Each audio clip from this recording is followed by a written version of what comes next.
ნეტარი მატრონა სიცოცხლეშივე აღიარეს როგორც წინასწარმეტყველი და სასწაულმოქმედი. ნეტარი მატრონა ფლობდა შეუჩერებელი ლოცვის ძალას. უამრავ სასწაულმოქმედებას უკავშირდება დედა მატრონას ცხოვრება. ანტონია ბორისის ასულ მალახოვას მოგონება. სებინოდან 4 კილომეტრით დაშორებულ სოფელ უსტში ინვალიდი კაცი ცხოვრობდა.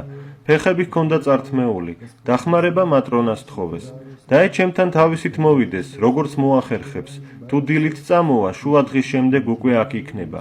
იმ კაცმა რწმენით, რომ მატრონა აუცილებლად მოარჩენდა, ის 4 კილომეტრი ხოხვით გამოიარა, უკან კი თავისი ფეხით დაბრუნდა. მატრონამ განკურნა იგი. ცარიცინოში პატარა, მაგრამ ძალიან ლამაზი ეკლესია იყო. ბოლშევიკები ეკლესიის დასანგრებად და ზარის წასაღებად მოვიდნენ. მატრონამ თქვა: კარგი, რადგან ასეა, თუ დანგრევა შეეცდებიან, ყველა ისე დაიღუპება, ტაძარში ვერც კი შევა. 3 კომკავშირელი შევიდა ტაძარში. იქ კი იმდენი წყალი იყო, ჩაძირვა დაიწყეს. დაიზაფრნენ, ვერაფერს მიხვდნენ, რა ხდებოდა. რაიონის აღმასრულებელი კომიტეტიდან კიდევ 4 კაცი გამოაგზავნეს. მათ გარედან სცადეს კიბით სამრეკლოზე ასვლა. უცებ საიდანღაც ვეება ფილა მოირღვა და ხალხი იმ სიმაღლიდან ჩამოცვივდა. ფილა ზემოდან დაეცათ და ყველა დაიღუპა. ტაძარი დალუქეს. რამდენიმე ხნის შემდეგ კვლავ მოვიდნენ რაიონის აღმასრულებელი კომიტეტიდან. სურდათ, ენახათ, რა სასწაულები ხდებოდა ტაძარში. კარები გააღეს, შესვლა უნდოდათ. ვერ შეძლეს, კინაღამ გაიგუდნენ.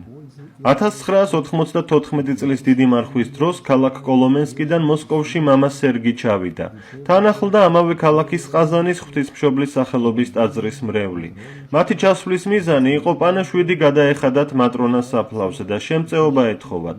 კოლომენსკთან ახლოს, სადაც მართლმადიდებლებმა ჯვარი აღმართეს და სამრეკლო უნდა აშენებულიყო, ბაპტისტები თავიანთი ცენტრის აშენებას აპირებდნენ. ლოცვის ჩატარების შემდეგ მოძღვარმა მატრონას საფლავიდან მიწა წაიღო, რომელიც ლოცვით, ჯერ ჯვრის, შემდეგ კი ამაღლების და გიორგიევსკის ტაძრის ირგვლივ მიმოაბნია. ამის შემდეგ არც ბაპტისტების ცენტრი აშენდა და ამ ტაძრის მრევლისთვის გადაცემის საკითხი ერთ კვირაში მოგვარდა. თვითონ მამა სერგი კი განიკურნა ისეთი ქრონიკული დაავადებებისგან დიდი ხნის მანძილზე, რომ აწუხებდა.